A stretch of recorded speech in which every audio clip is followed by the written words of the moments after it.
to Midwest Whitetail East. Today is October the 16th, and I'm back here in East Central Ohio. Got tucked into a redneck blind here for an afternoon hunt.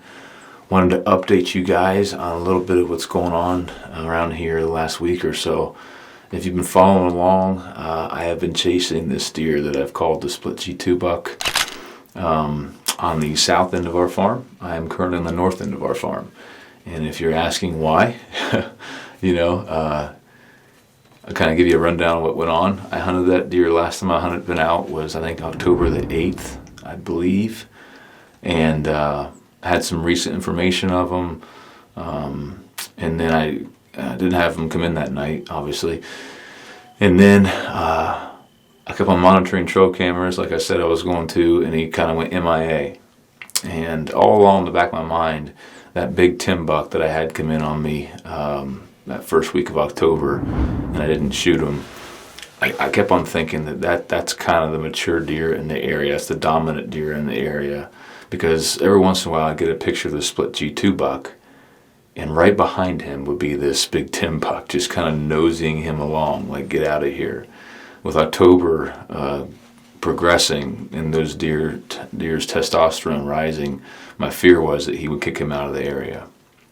And that fear was confirmed 2 evenings ago. I got a text message from the neighbor across the road, and he killed him. So the story of the split G2 buck, not how I envisioned it ending.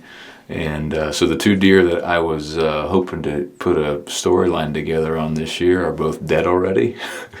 It happens. It is what it is. And to be honest with you, that makes it all that much more special when you do harvest one of those deer that you're after and you're trying to put a storyline on, or you have history with, because they've dodged all those other hunters. They've dodged, in my area, in my case, a lot of vehicles, disease, other bucks, whatever. So congratulations to that hunter. Stung for about 24 hours or so, but then after that, it kind of felt good to kind of hit the refresh button and try and put a new storyline together. I wish I could say that I have another buck to do that with, but right now I'm on the north end of our farm. I hopped in the Kubota earlier today and checked some trail cameras. And there's this nice 10-point. I don't know how fully mature he is. He might only be 4, but he's a good solid deer, and he's in this area. Is he daylight active right now? No.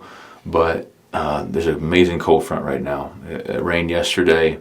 We had highs in the upper 70s middle of the week. It's Friday today, and it's 55 degrees. So great cold front. Yeah, I know it's the October lull, but you never know. But I'm going to give it a shot. Drove around here to the north end of the farm with the Kubota and walked up here to the redneck. I got corn in front of me, about 1.5 acres is all. And I was kind of planning on this being more of a late season setup. And it still might be. But I kind of want to see if I can get eyes on this 10-point to see what he looks like.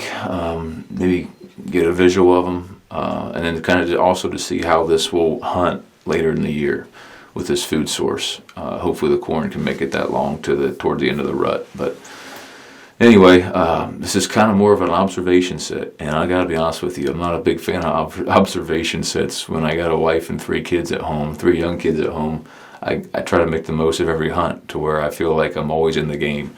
And right now it doesn't feel that way, but things can change any minute.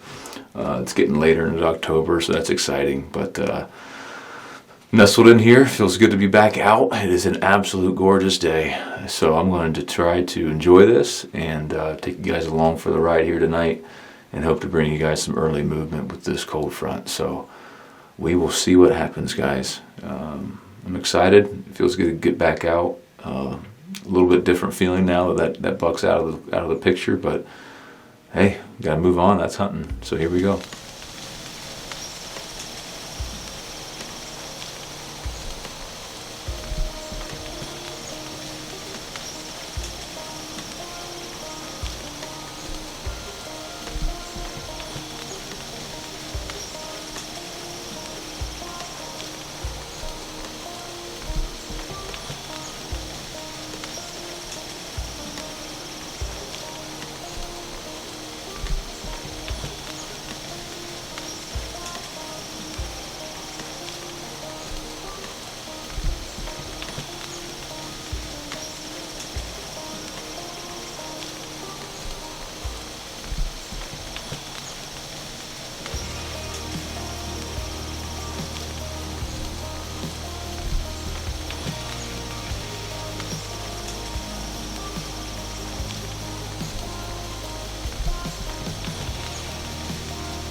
Guys, the sun just set, and as you can probably tell, I've been covered up in deer for the last hour. Lots of does, fawns, and little bucks. So the thermals are working perfect. It's just falling right off this slope, and all the deer are above me. So it's just a matter of getting a deer with some age in this area. And there's deer working all throughout this corn, so I'm definitely going to keep this spot in mind when it comes to late October, 1st of November. And I might even knock some of this corn down here in about a week or so to kind of prepare for that. Kind of give the deer a little bit more open space and make the does and bucks feel more comfortable when those big bucks come in to check these does out. That'll be the plan. But I still got another 15-20 minutes of shooting light left, so if anything steps out, I'll be sure and show it to you. If not, it's probably gonna be another week or so before I get out, so maybe next weekend. That'd be like October 24th, 25th, somewhere in there. I'll just keep my head up and hopefully get a pattern on a new deer and see what happens. So good luck out there, guys. Thanks for watching Midwest Whitetail East. What's going on, guys? It's Ludwig with Midwest Whitetail. It's pretty windy out. We really just wanted to sneak in here. We can get close to this bedding today, and we got a good wind that's going to blow us back over this power line strip behind me, and thermal should ride that creek. There's a really good ridge across from us, and it comes to a point at the end, and to me it's somewhere a buck would bed. But I was coming out of here last Friday and I saw two bucks sparring, and then come up over the hill with my headlights was a big deer, man. It was I couldn't tell too much. It was like 200 yards away in the headlights, but it was a good deer. So that's the first deer since Teddy we've really had a bead on. So I didn't get to hunt any last weekend except Saturday morning. I can't really get in here in the morning. Access isn't good, but we'll give it a shot tonight. It's more just an observation sit. Not that high. We're probably only like 12 feet high, but when I do the pan, you'll see it. You can only see out this one section. If I got much higher, I'd be up in the leaves and stuff. I wouldn't be able to see too much. So hopefully we at least see something tonight. If a doe comes by, we'll probably take a crack at it. Obviously, if a mature buck comes by, we'll definitely take a stab at that too. So stay tuned and let's enjoy a windy tree stand sit. God love them.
Alright guys, as you just saw, we just had this little buck come in, and he worked through this field edge, but tonight we're down here after Hanson, or the last picture we got of that 8-point we've been hunting not too far from here. He was headed this way, so either one of those deer might pop in tonight, I don't know. With this cold front, we're hoping that it's got them on their feet early, but we're all set up now, ready to rock, so we'll see what happens.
Alright guys, well, we're starting to run low on light. Seen a bunch of does tonight and some fawns. Had a decent 8-point come out. We got a couple minutes left, but it seems pretty slow, which is odd for the cold front, but if something happens, you'll be the first to see it. So, hopefully tomorrow we can get in the stand and capitalize on this cold front. If not, we'll be looking forward to the next one.